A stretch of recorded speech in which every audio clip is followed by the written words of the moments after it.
भारत की लोक गाथाओं में है कि सुकरात की शिष्य परंपरा के मनीषी अरस्तु ने अपने शिष्य सिकंदर को भारत से गीता ज्ञानी गुरु लाने का निर्देश दिया था।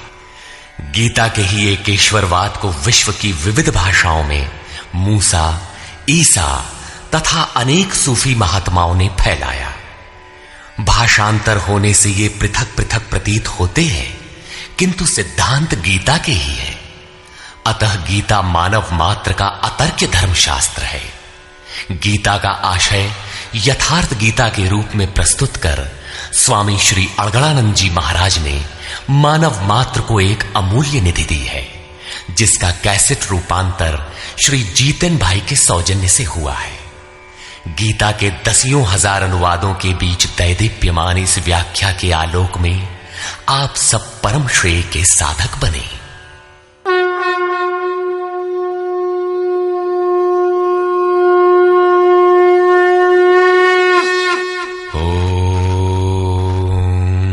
श्री परमात्मने नमः। यथार्थ गीता, श्रीमद् भगवत गीता, अथ षष्ठोऽध्याय। संसार में धर्म के नाम पर रीति रिवाज, पूजा पद्धतियों, संप्रदायों का बाहुल्य होने पर कुरीतियों का शमन करके एक ईश्वर की स्थापना एवं उसकी प्राप्ति की प्रक्रिया को प्रशस्त करने के लिए किसी महापुरुष का आविर्भाव होता है। क्रियाओं को छोड़कर बैठ जाने और ज्ञानी कहलाने की रूढ़ि कृष्ण काल में अत्यंत व्यापक थी।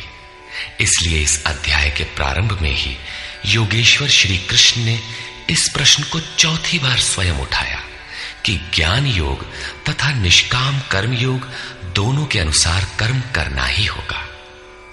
श्री भगवान वाच।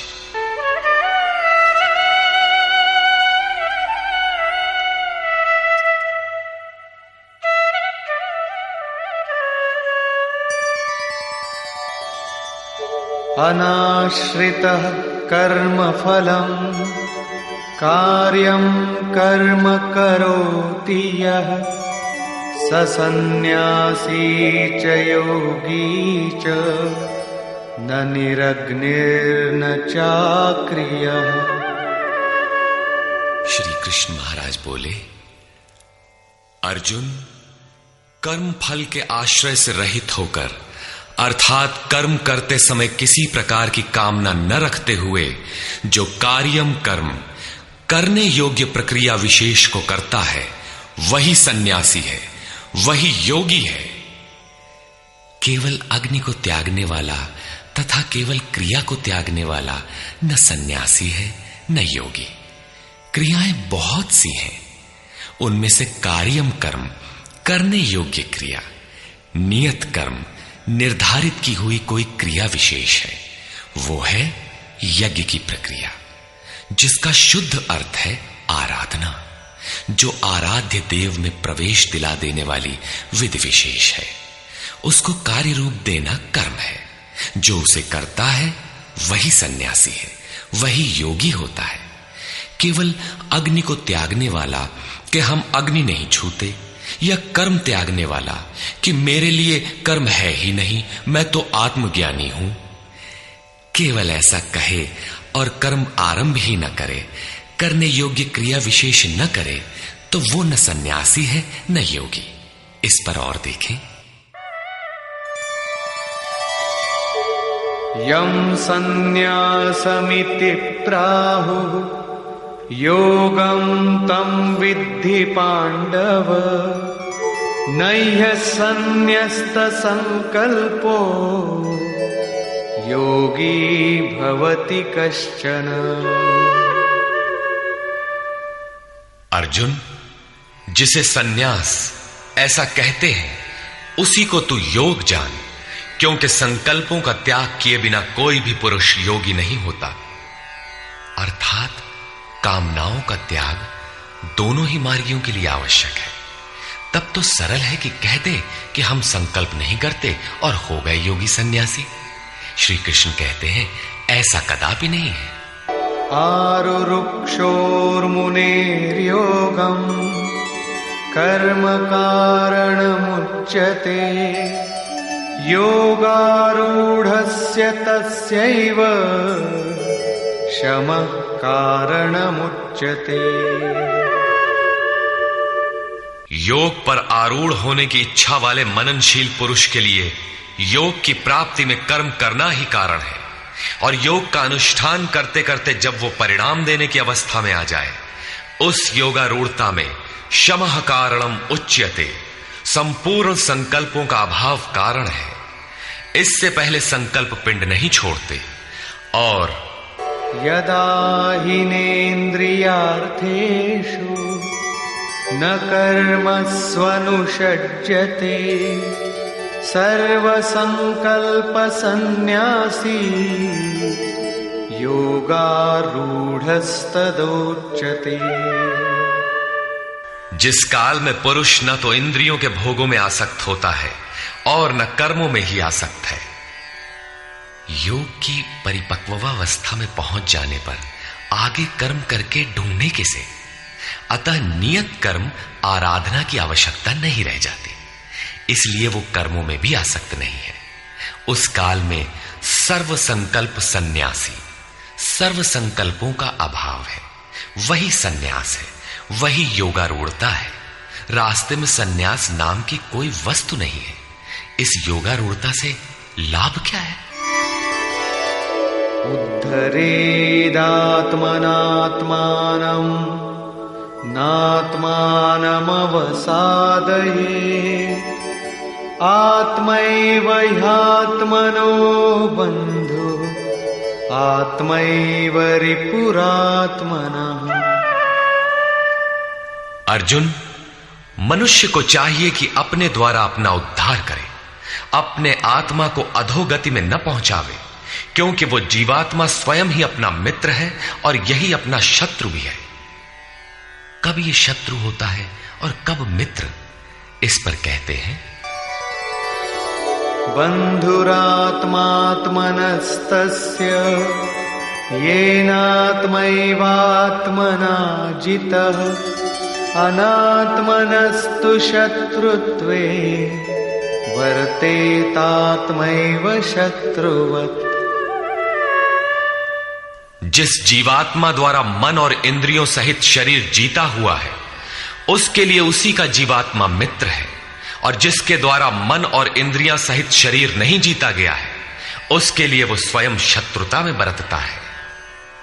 इन दो श्लोकों में श्री कृष्ण एक ही बात कहते हैं कि अपने द्वारा अपने आत्मा का उद्धार करें, उसे अधोगति में न पहुंचाएं, क्योंकि आत्मा ही मित्र है। सृष्टि में न दूसरा कोई शत्रु है न मित्र। किस प्रकार? जिसके द्वारा मन सहित इंद्रियां जीती हुई हैं, उसके लिए उसी का आत्मा मित्र बनकर मित्रता में बरतता है, परम कल्याण करने वाला होता है। और जिसके द्वारा मन सहित इंद्रियां नहीं जीती गई हैं, उसके लिए उसी का आत्मा शत्रु बनकर शत्रु में बरतता है, नीच योनियों और यातनाओं की ओर ले जाता है। प्रायः लोग कहते हैं मैं तो आत्मा हूं। गीता में लिखा है, न इसे शस्त्र काट सकता है, न अग्नि जला सकता है, न वायु सुखा सकता है। ये नित्य है, अमृत स्वरूप है, न बदलने वाला है, शाश्वत है, और वो आत्मा मुझ में है ही। वे गीता की इन पंक्तियों पर ध्यान नहीं देते कि आत्मा अधोगति में भी जाता है, आत्मा का उद्धार भी होता है, जिसके लिए कार्यम कर्म करने योग्य प्रक्रिया बताई गई है। अब अनुकूल आत्मा के लक्षण देखें।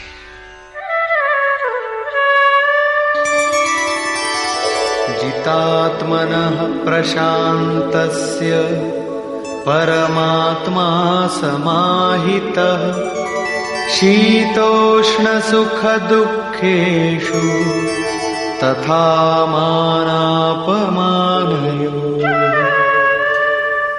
सर्दी गर्मी, सुख दुख और मान अपमान में जिसके अंतःकरण की वृत्तियां भली प्रकार शांत हैं, ऐसे स्वाधीन आत्मा वाले पुरुष में परमात्मा सदैव स्थित है, कभी विलग नहीं होता।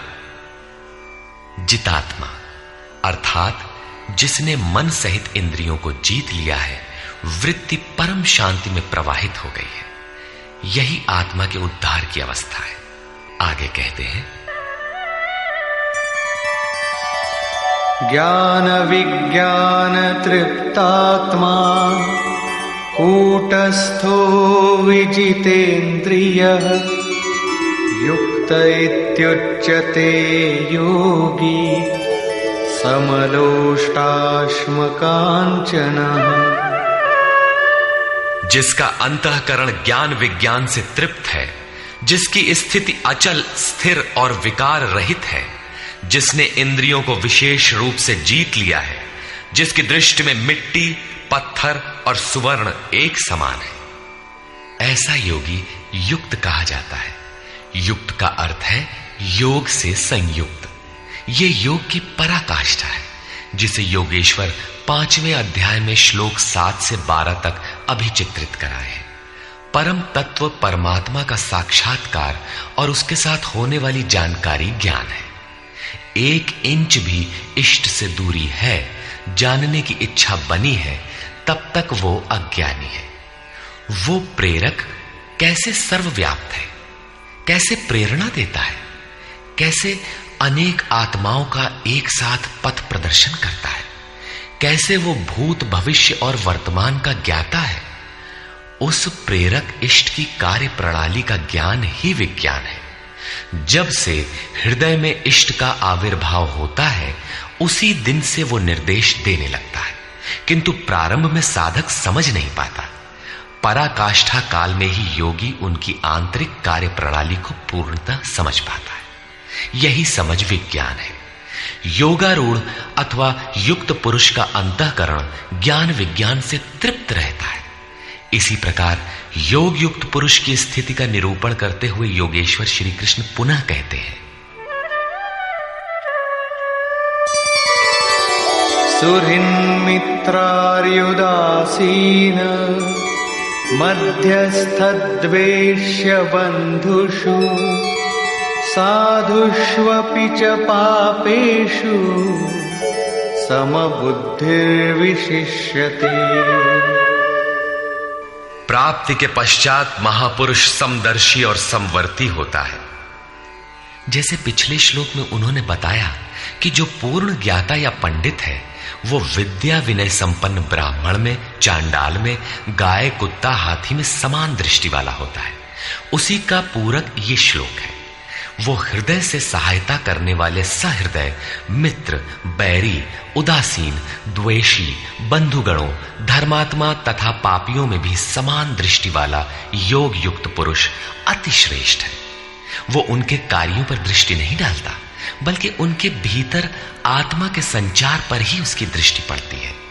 इन सब में वो केवल इतना अंतर देखता है कि कोई कुछ नीचे की सीढ़ी पर खड़ा है तो कोई निर्मलता के समीप, किंतु वो क्षमता सब में है। यहां योग युक्त के लक्षण पुनः दोहराए गए।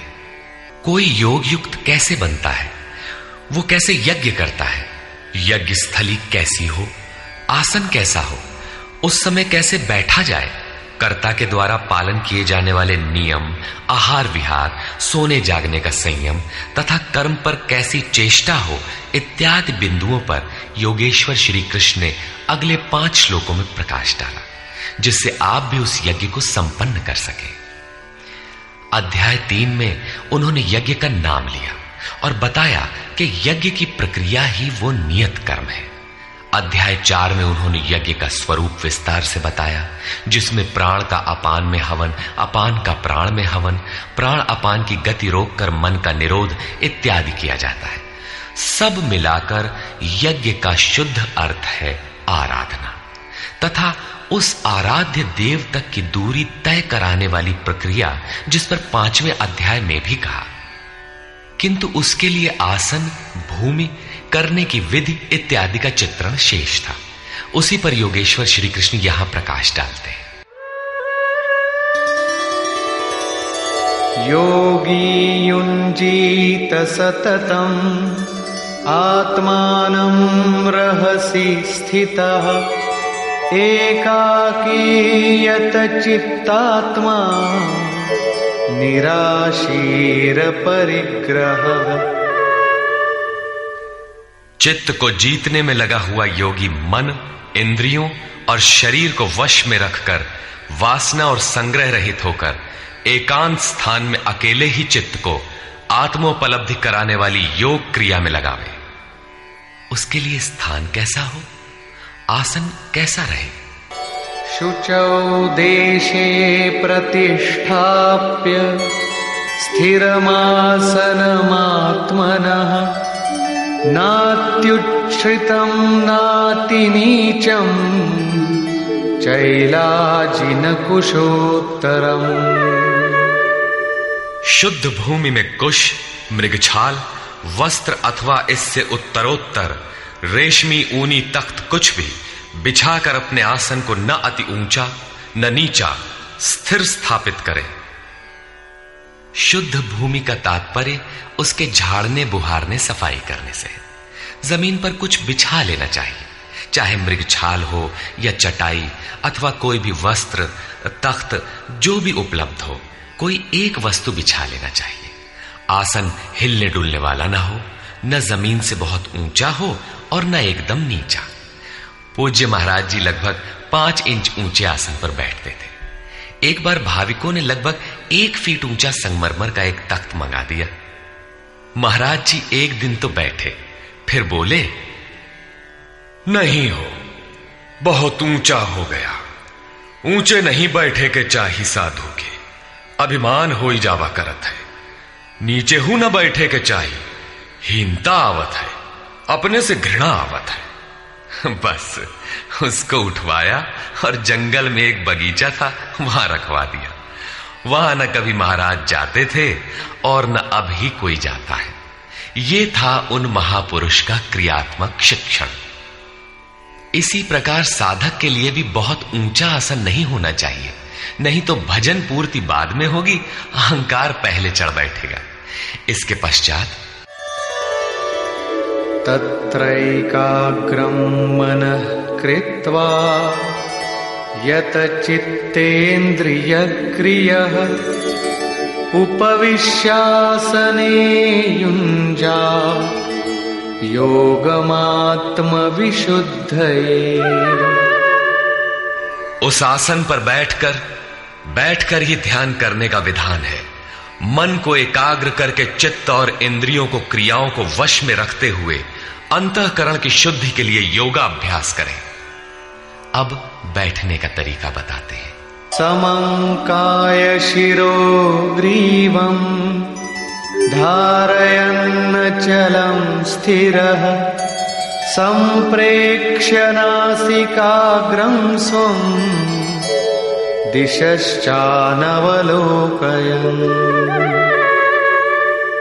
शरीर, गर्दन और सिर को सीधा, अचल, स्थिर करके जैसे कोई पटरी खड़ी कर दी गई हो, इस प्रकार सीधा दृढ़ होकर बैठ जाए और अपनी नासिका के अग्रभाग को देखकर नासिका की नोक देखते रहने का निर्देश नहीं है, बल्कि सीधे बैठने पर नाक के सामने जहां दृष्टि पड़ती है वहां दृष्टि रहे। दाहिने बाएं देखते रहने की चंचलता न रहे। अन्य दिशाओं को न देखता हुआ स्थिर होकर बैठे और प्रशांतात्मा विगतभीः ब्रह्मचारि व्रते स्थितः मनः संयम्य मच्चित्तो युक्त आसीत मत्परः। ब्रह्मचर्य व्रत में स्थित होकर। प्रायः लोग कहते हैं कि जननेंद्रिय का संयम ब्रह्मचर्य है, किंतु महापुरुषों की अनुभूति है कि मन से विषयों का स्मरण करके, आंखों से वैसे दृश्य देखकर, त्वचा से स्पर्श कर, कानों से विषयोत्तेजक शब्द सुनकर जननेंद्रिय संयम संभव नहीं है।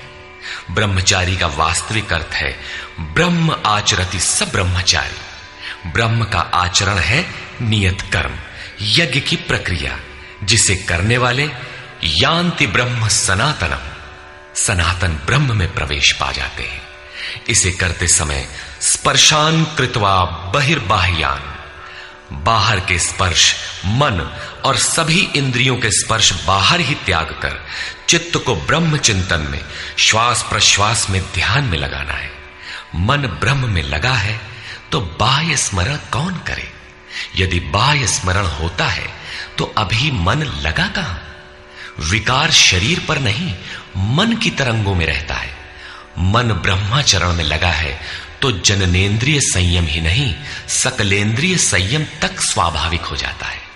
अतः ब्रह्म के आचरण में स्थित रहकर भय रहित और अच्छी प्रकार शांत अंतःकरण वाला मन को संयत रखते हुए मुझ में लगे हुए चित्त से युक्त मेरे परायण होकर स्थित हो। ऐसा करने का परिणाम क्या होगा?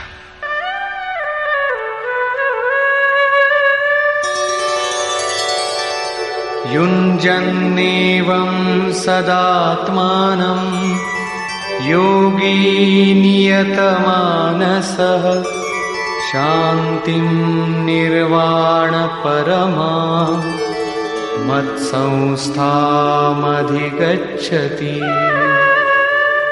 इस प्रकार अपने आप को निरंतर उसी चिंतन में लगाता हुआ संयत मन वाला योगी मेरे में स्थित रूपी पराकाष्ठा वाली शांति को प्राप्त होता है। इसलिए अपने को निरंतर कर्म में लगाए। यहां यह प्रश्न पूर्ण प्राय है। अगले 2 श्लोकों में वे बताते हैं कि परमानंद वाली शांति के लिए शारीरिक संयम, युक्ताहार, विहार भी आवश्यक है। नात्यश्नतस्तु योगोऽस्ति न चैकान्तमनश्नतः न चाति स्वप्नशीलस्य जाग्रतो नैव चार्जुन। अर्जुन, ये योग न तो बहुत खाने वाले का सिद्ध होता है और न बिल्कुल न खाने वाले का सिद्ध होता है, न अत्यंत सोने वाले का और न अत्यंत जागने वाले का ही सिद्ध होता है। तब किसका सिद्ध होता है? युक्ताहार विहारस्य युक्तचेष्टस्य कर्मसु युक्तस्वप्नावबोधस्य योगो भवति दुःखः। दुखों का नाश करने वाला ये योग उचित आहार विहार, कर्मों में उपयुक्त चेष्टा और संतुलित शयन जागरण करने वाले का ही पूर्ण होता है। अधिक भोजन करने से आलस्य, निद्रा और प्रमाद घेरेंगे, तब साधना नहीं होगी।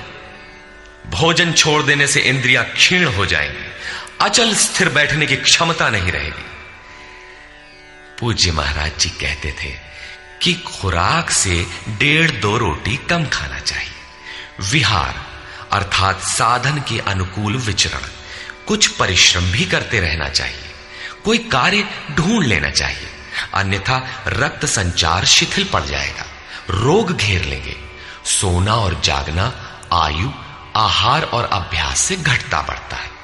महाराज जी कहा करते थे, योगी को 4 घंटे सोना चाहिए और अनवरत चिंतन में लगे रहना चाहिए।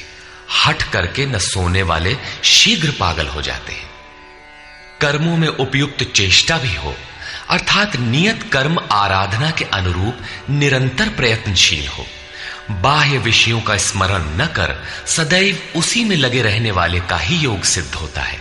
साथ ही यदा विनियतं चित्तम् आत्मन्येवावतिष्ठते निःस्पृहः सर्वकामेभ्यो युक्त इत्युच्यते तदा।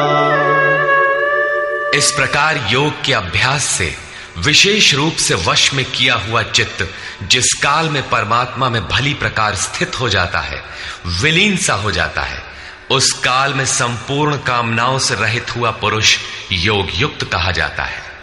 अब विशेष जीते हुए चित्त के लक्षण क्या है?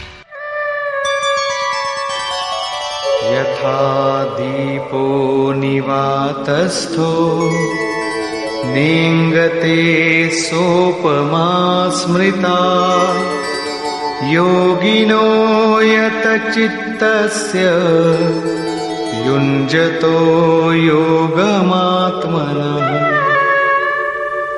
जिस प्रकार वायु रहित स्थान में रखा गया दीपक चलायमान नहीं होता, लौ सीधे ऊपर जाती है, उसमें कंपन नहीं होता। यही उपमा परमात्मा के ध्यान में लगे हुए योगी के जीते हुए चित्त की दी गई है। दीपक तो उदाहरण मात्र है। आजकल दीपक का प्रचलन शिथिल पड़ रहा है। अगरबत्ती ही जलाने पर धुआं सीधे ऊपर जाता है, यदि वायु में वेग न हो। यह योगी के जीते हुए चित्त का एक उदाहरण मात्र है। अभी चित्त भले ही जीता गया है, निरोध हो गया है, किंतु अभी चित्त है। जब निरुद्ध चित्त का भी विलय हो जाता है, तब कौन सी विभूति मिलती है, देखें। यत्रो परमते चित्तम निरुद्धं योग सेवया यत्र चैवात्मनात्मानं पश्यन्नात्मनि तुष्यति। जिस अवस्था में योग के अभ्यास से बिना अभ्यास के कभी निरोध नहीं होगा, अतः योग अभ्यास से निरुद्ध हुआ चित्त भी उपराम हो जाता है, विलय हो जाता है, मिट जाता है।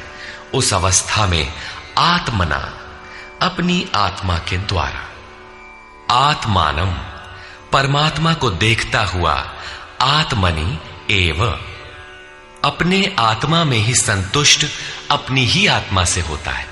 क्योंकि प्राप्ति काल में तो परमात्मा का साक्षात्कार होता है, किंतु दूसरे ही क्षण वो अपने ही आत्मा को उन शाश्वत ईश्वरीय विभूतियों से ओतप्रोत पाता है।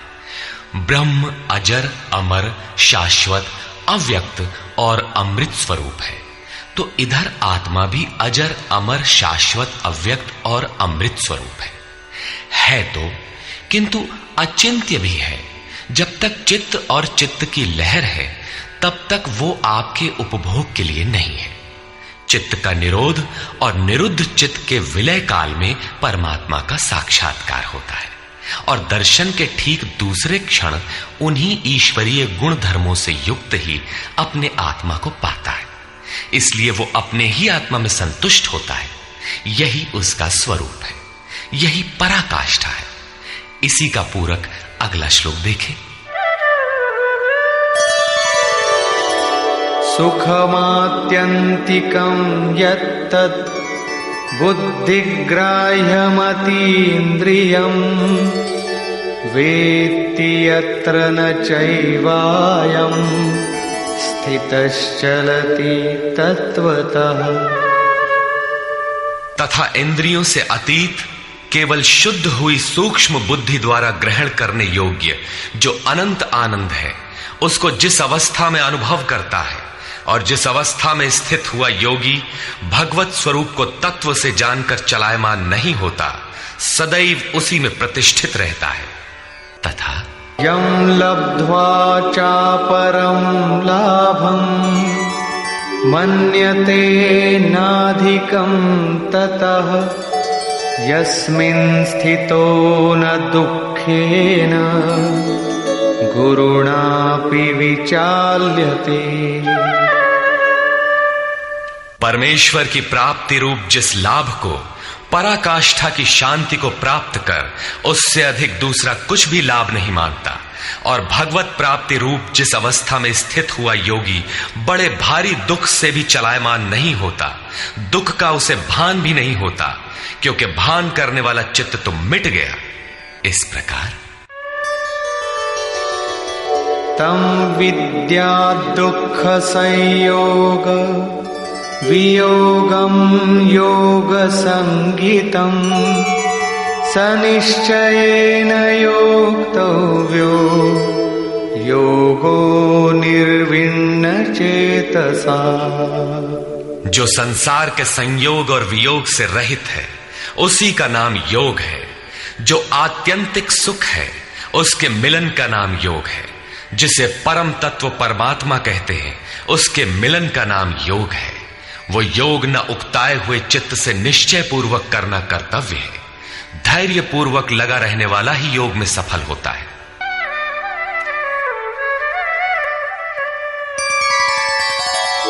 संकल्प प्रभवान कामान त्यक्त्वा सर्वान् शेषतः मनसैवेन्द्रियग्रामम् विनियम्य समन्ततः।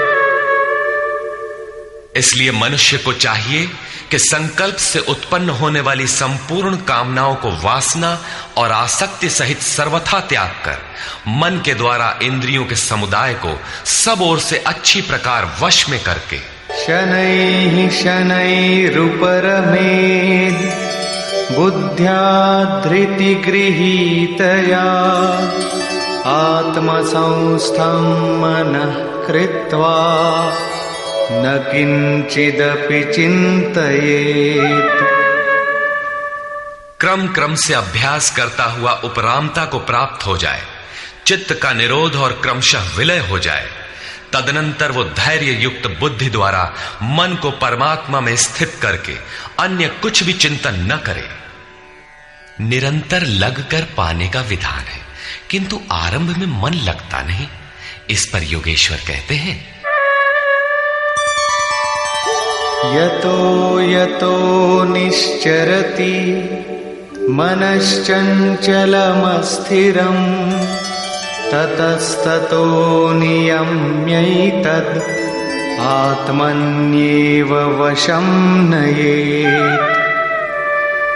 ये स्थिर न रहने वाला चंचल मन जिस जिस कारण से सांसारिक पदार्थों में विचरता है, उससे रोक कर बारंबार अंतरात्मा में ही निरोध करे।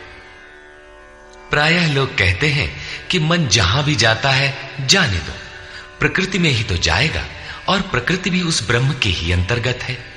प्रकृति में विचरण करना ब्रह्म के बाहर नहीं है। किंतु श्री कृष्ण के अनुसार यह गलत है। गीता में इन मान्यताओं का किंचित भी स्थान नहीं है। श्री कृष्ण का कथन है कि मन जहां जहां जाए, जिन माध्यम से जाए, उन्हीं माध्यम से रोककर परमात्मा में ही लगावें। मन का निरोध संभव है। इस निरोध का परिणाम क्या होगा? प्रशांतमनसं येनं योगिनं सुखमुत्तमम् उपैति शान्तरजसं ब्रह्मभूतमकल्मषम्। जिसका मन पूर्ण रूपेण शांत है, जो पाप से रहित है, जिसका रजोगुण शांत हो गया है, ऐसे ब्रह्म से एकीभूत योगी को सर्वोत्तम आनंद प्राप्त होता है, जिससे उत्तम कुछ भी नहीं है। इसी पर पुनः बल देते हैं, युञ्जन्नेवं सदात्मानं योगी विगतकल्मषः सुखेन ब्रह्म संस्पर्शम् अत्यंतं सुखमश्नुते। पाप रहित योगी इस प्रकार आत्मा को निरंतर उस परमात्मा में लगाता हुआ सुखपूर्वक परब्रह्म परमात्मा की प्राप्ति के अनंत आनंद की अनुभूति करता है। वो ब्रह्म संस्पर्श अर्थात ब्रह्म के स्पर्श और प्रवेश के साथ अनंत आनंद का अनुभव करता है। अतः भजन अनिवार्य है। इसी पर आगे कहते हैं, सर्वभूतस्थमात्मानं सर्वभूतानि चात्मनि ईक्षते योगयुक्तात्मा सर्वत्र समदर्शनः। योग के परिणाम से युक्त आत्मा वाला, सब में समभाव से देखने वाला योगी आत्मा को संपूर्ण प्राणियों में व्याप्त देखता है और संपूर्ण भूतों को आत्मा में ही प्रवाहित देखता है। इस प्रकार देखने से लाभ क्या है? यो मां पश्यति सर्वत्र सर्वं च मयि पश्यति तस्याहं न प्रणश्यामि स च मे न प्रणश्यति। जो पुरुष संपूर्ण भूतों में मुझ परमात्मा को देखता है, व्याप्त देखता है और संपूर्ण भूतों को मुझ परमात्मा के ही अंतर्गत देखता है, उसके लिए मैं अदृश्य नहीं होता हूं और वो मेरे लिए अदृश्य नहीं होता। ये प्रेरक का आमने सामने मिलन है, सख्य भाव है, सामीप्य मुक्ति है। सर्वभूतस्थितं यो मां भजत्येकत्वमास्थितः सर्वथा वर्तमानोऽपि स योगी मयि वर्तते। जो पुरुष अनेकता से परे उपर्युक्त एकत्व भाव से मुझ परमात्मा को भजता है, वो योगी सब प्रकार के कार्यों में बरतता हुआ मेरे में ही बरतता है, क्योंकि मुझे छोड़कर उसके लिए कोई बचा भी तो नहीं। उसका तो सब मिट गया, इसलिए वो अब उठता बैठता जो कुछ भी करता है मेरे संकल्प से करता है। आत्मौपम्येन सर्वत्र समं पश्यति योऽर्जुन सुखं वा यदि वा दुःखं स योगी परमो मतः। हे अर्जुन, जो योगी अपने ही समान संपूर्ण भूतों में सम देखता है, अपने जैसा देखता है, सुख और दुख भी सब में समान देखता है, वो योगी जिसका भेदभाव समाप्त हो गया है, परम श्रेष्ठ माना गया है। प्रश्न पूरा हुआ। इस पर अर्जुन ने प्रश्न किया। अर्जुन उवाच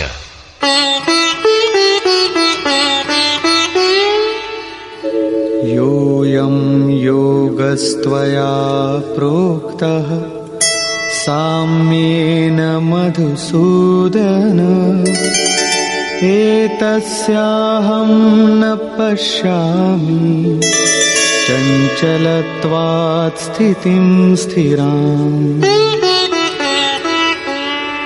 हे मधुसूदन, ये योग जो आप पहले बता आए हैं, जिससे समत्व भाव दृष्टि मिलती है, मन के चंचल होने से बहुत समय तक इसमें ठहरने वाली स्थिति में मैं अपने को नहीं देखता। चंचलं हि मनः कृष्ण प्रमाथि बलवदृढम् तस्याहं निग्रहं मन्ये वायोरिव सुदुष्करम्।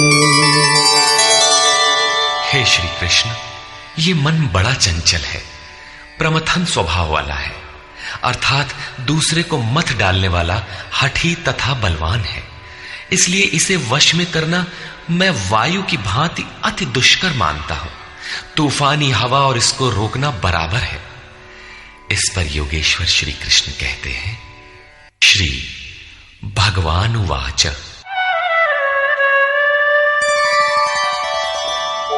असंशयं महाबाहो मनो दुर्निग्रहं चलम् अभ्यासेन तु कौन्तेय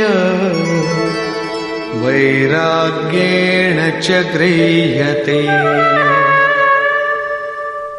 महान कार्य करने के लिए प्रयत्नशील अर्थात महाबाहु अर्जुन, निसंदेह मन चंचल है, बड़ी कठिनाई से वश में होने वाला है, परंतु कौन्तेय यह अभ्यास और वैराग्य के द्वारा वश में होता है। जहां चित्त को लगाना है वहां स्थिर करने के लिए बार बार प्रयत्न का नाम अभ्यास है, तथा देखी सुनी विषय वस्तुओं में, संसार या स्वर्ग आदि के भोगों में राग अर्थात लगाव का त्याग वैराग्य है। श्री कृष्ण कहते हैं कि मन वश में करना कठिन है, किंतु अभ्यास और वैराग्य द्वारा ये वश में हो जाता है। असंयतात्मना योगो दुष्प्राप इति मे मतिः वश्यात्मना तु यतता शक्यो वाप्तुमुपायतः। अर्जुन, मन को वश में न करने वाले पुरुष के लिए योग प्राप्त होना कठिन है, किंतु स्ववश मन वाले प्रयत्नशील पुरुष के लिए योग सहज है, ऐसा मेरा अपना मत है। जितना कठिन तू मान बैठा है उतना कठिन नहीं है, अतः इसे कठिन मानकर छोड़ मत दो। प्रयत्न पूर्वक लगकर योग को प्राप्त कर, क्योंकि मन वश में करने पर ही योग संभव है। इस पर अर्जुन ने प्रश्न किया। अर्जुन उवाच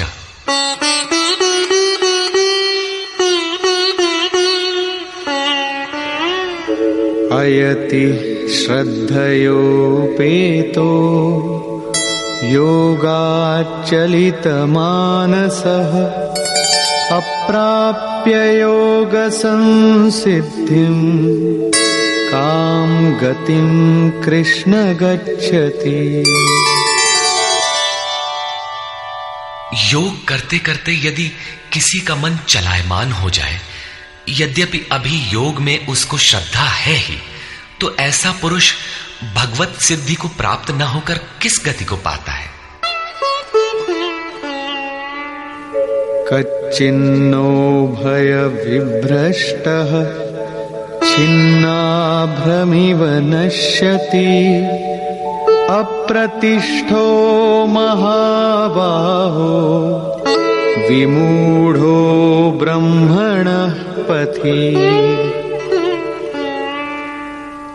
महाबाहु श्री कृष्ण, भगवत प्राप्ति के मार्ग से विचलित हुआ वो मोहित पुरुष छिन्न भिन्न बादल की भांति दोनों ओर से नष्ट भ्रष्ट तो नहीं होता। छोटी सी बदली आकाश में छाए तो वो न बरस पाती है, न लौटकर मेघों से ही मिल पाती है, बल्कि हवा के झोंकों से देखते देखते नष्ट प्राय हो जाती है। उसी प्रकार शिथिल प्रयत्न वाला, कुछ काल तक साधन करके स्थगित करने वाला नष्ट तो नहीं हो जाता। वो न आप में प्रवेश कर सका और न भोग ही भोग पाया, उसकी कौन सी गति होती है?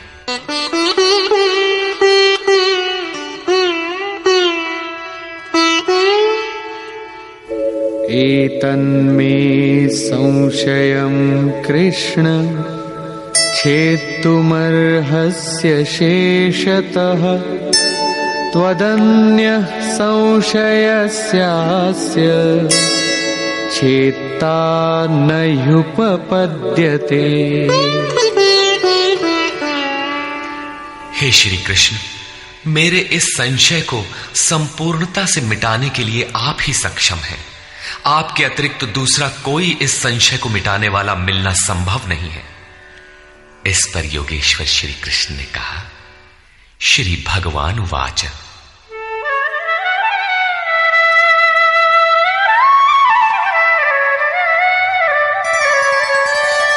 पार्थ नैवेह नामुत्र विनाशस्तस्य विद्यते न हि कल्याणकृत् कश्चित् दुर्गतिं तात गच्छति।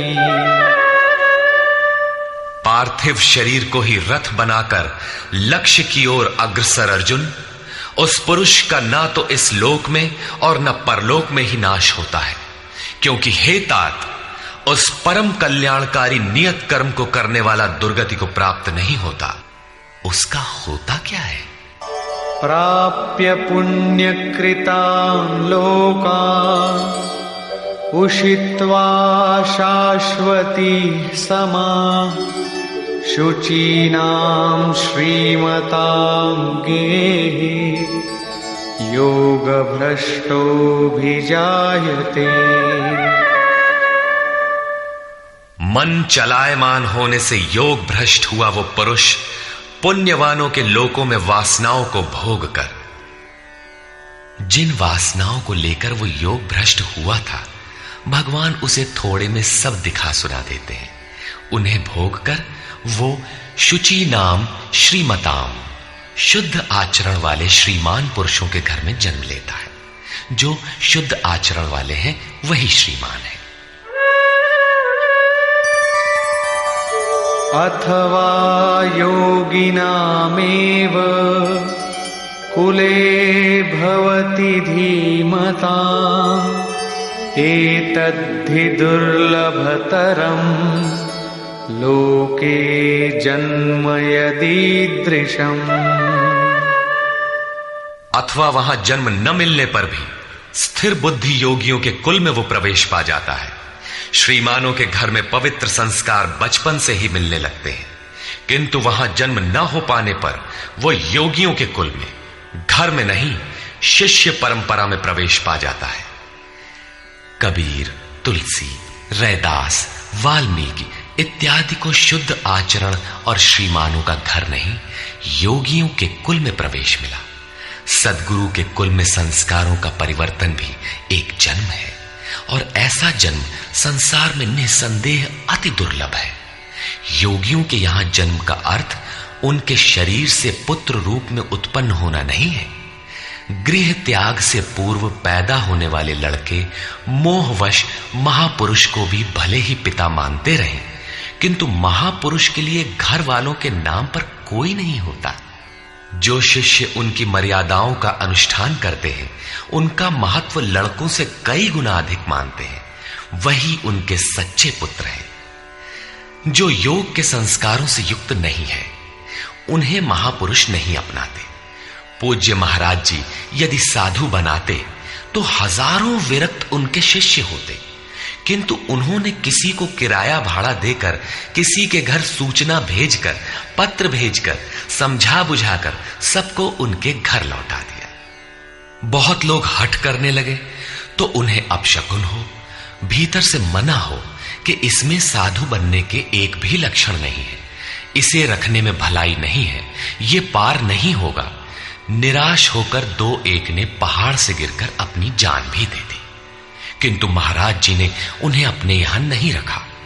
बाद में पता चलने पर बोले, जानत रहूं कि बड़ा विकल है, लेकिन ये सोचते है कि सचहूं के मरी जाए तो रख ही लेते, एक ठो पतितय राहत और का हो। ममत्व उनमें भी विकट था, फिर भी नहीं रखा। 6-7 को जिनके लिए आदेश हुआ था कि आज एक योग भ्रष्ट आ रहा है, जन्म जन्म से भटका हुआ चला आ रहा है, इस नाम और इस रूप का कोई आने वाला है, उसे रखो, ब्रह्म विद्या का उपदेश करो, उसे आगे बढ़ाओ। केवल उन्हीं को रखा। आज भी उनमें से एक महापुरुष धार कुंडी में बैठे हैं, एक अनसुईया में है, 2-3 अन्यत्र भी हैं। उन्हें सद्गुरु के कुल में प्रवेश मिला। ऐसे महापुरुषों को पा जाना अति दुर्लभ है। तत्र तं बुद्धि संयोगं लभते पौर्वदेहिकं यतते च ततो भूयः संसिद्धौ कुरु नंदन। वहां वो पुरुष पहले शरीर में साधन किए हुए बुद्धि के संयोग को, अर्थात पूर्व जन्म के साधन संस्कारों को अनायास ही प्राप्त हो जाता है, और हे कुरुनंदन, उसके प्रभाव से वो फिर संसिद्धौ, भगवत प्राप्ति रूपी परम सिद्धि के निमित्त प्रयत्न करने लगता है।